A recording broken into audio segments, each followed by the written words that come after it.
Alors dans cette vidéo, on va voir comment monter sa boîte lorsqu'on est salarié ou alors lorsqu'on est un entrepreneur débordé qui a très peu de temps pour lui. En effet, je vois beaucoup de gens qui viennent me voir en me disant, enfin qui viennent me voir, ou tout simplement ce sont des connaissances que je rencontre et qui me disent voilà, moi soit j'en ai marre de mon taf, ou alors ma boîte je suis débordé et c'est con parce que j'ai une super idée en tête, là ça fait 1 an que j'y pense et malheureusement j'ai pas le temps. Donc je suis pas en train de dire que les gens se trouvent toujours des excuses, parce qu'effectivement vous pouvez toujours dégager 1 heure par-ci, 1 heure par-là, mais là pour le coup je vais vous dire, ils ont peut-être pas tort de se trouver des excuses parce que c'est pas la bonne solution. Moi-même je l'ai fait à une époque où j'étais totalement débordé et je faisais un boulot qui me plaisait pas. Alors c'était mon entreprise, mais ce que je faisais me plaisait pas. Et donc j'avais envie de sortir d'autre chose. Et plus qu'une idée de business, c'est que j'avais vraiment envie de faire autre chose que le business que je faisais actuellement. Et donc en fait, avec 2 potes, on a dit ouais, ok, on va monter un business et puis on va bosser dessus 2 heures le soir et puis tous les week-ends. Le truc à jamais faire. Alors je dis pas que ça marche pas. Il y a des gens qui ont réussi à faire pour ça, mais je dis le truc à jamais faire parce que il y en a toujours un dans la bande, si vous n'êtes pas tout seul, bien entendu, qui va se démotiver ou alors qui aura des contraintes parce qu'il a une femme, parce qu'il a des enfants, etc. Tout le monde n'est pas célibataire sans enfant à pouvoir se consacrer à 100% à son business.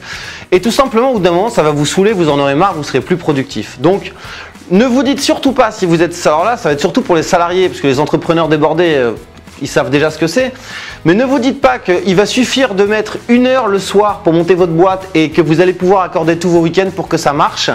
Alors encore une fois, je ne vous dis pas que, que cette méthode ne marche jamais. En tout cas, c'est celle que je vous déconseille parce que c'est la pire de toutes.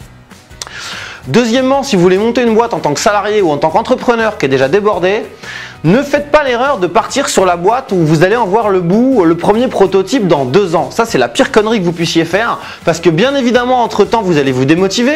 Entre-temps, il y aura plein de gens qui, eux, sont peut-être 3, 4, qui se sont investis à 100% dans cette boîte, soit parce qu'ils ont eu des ACDI, soit parce qu'ils avaient déjà de l'argent de côté ou autre. Et ils vont forcément sortir un truc avant vous, c'est le meilleur moyen d'être totalement dégoûté. Troisième chose, ne faites surtout pas l'erreur d'investir toutes vos économies en passant par une agence pour développer un proto à 10 000, 15 000, 20 000, 25 000 euros en vous disant de toute façon je suis salarié, j'ai pas le temps, je vais confier ça à une agence et ça marchera très bien. Ça c'est une hérésie. Je vous dis pas que l'agence va pas faire un bon boulot, mais je vous dis simplement que avoir un produit c'est bien, mais derrière, si vous n'avez pas le temps d'attirer du trafic, d'aller chercher des partenaires, d'aller contacter la presse, d'aller faire des interviews, de gérer votre support client, de gérer votre logistique, de gérer votre merchandising et tout ce qui va avec, c'est mort. C'est pas en ayant 2 heures par jour, vous vous rendez compte, 2 heures par jour, c'est même pas ce qu'il faut pour juste gérer le web marketing. Donc si vous avez toutes les tâches à faire à côté, c'est mort. Donc ne vous dites pas que vous allez payer quelqu'un pour faire une belle techno.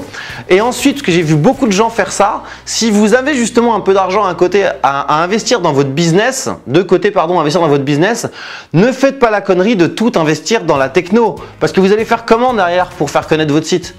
Il va bien falloir un moment faire de la pub, payer quelqu'un pour faire le SEO si vous n'êtes pas bon là-dedans, payer des rédacteurs. Donc ça, c'est la pire connerie. Si vous avez vraiment un produit qui vous tient à cœur, allez voir du côté des clones sur des sites comme CloneForest, Agria, AppDupe, où vous avez pour 1 000 $ un clone clé en main, un clone de Airbnb, un clone de Mythic, ou tous ces trucs-là. Et ça vous permettra déjà de tâter le marché. Et ensuite, avant même de vous lancer, regardez mon autre vidéo où je vous montrais comment tester une idée de business. Ça, c'est vraiment la chose à faire, surtout si vous êtes salarié et que vous avez peu de temps. Ne vous dites pas que parce que vous avez une bonne idée, que vous en avez parlé à 3-4 personnes qui vous disent que c'est génial, que ça va cartonner. Si vous avez un peu de budget à mettre, mettez 200 € sur la table, regardez ma vidéo où je vous montre comment tester une idée de business et testez votre idée.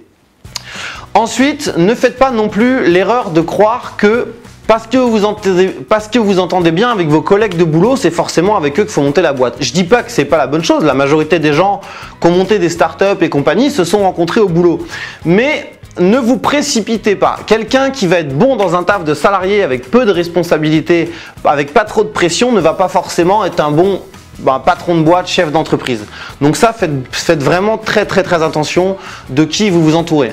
Et troisième chose, ne vous dites pas que c'est parce que vous en avez parlé à votre famille, à vos amis, à 3-4 personnes en soirée qui vous ont dit que votre idée est géniale, que ça allait marcher. Et enfin, si j'ai un dernier conseil à vous donner, commencez par créer une petite activité qui va vous permettre de financer le développement d'autres choses. Donc, peu importe votre secteur d'activité, vous pouvez par exemple aller aujourd'hui sur plein de sites internet comme learn.com, donc Leearn.com, je crois que c'est ça, ou des sites comme tuto.com ou des sites, enfin voilà, il y a plein de sites Upwork, des places de marché où en fait c'est de la mise en relation entre des gens qui ont des compétences, donc comme vous, on a tous des compétences, et des gens qui cherchent ces compétences, et vendez vos services. J'aime pas dire de vendre votre temps, mais si vous êtes salarié et que vous avez 1 heure et demie à mettre 2 soirs par semaine, bah faites une petite formation, vous allez peut-être toucher 200-300 euros. Faites ça 4 fois par mois. Si vous arrivez à 1000 euros, tant mieux pour vous.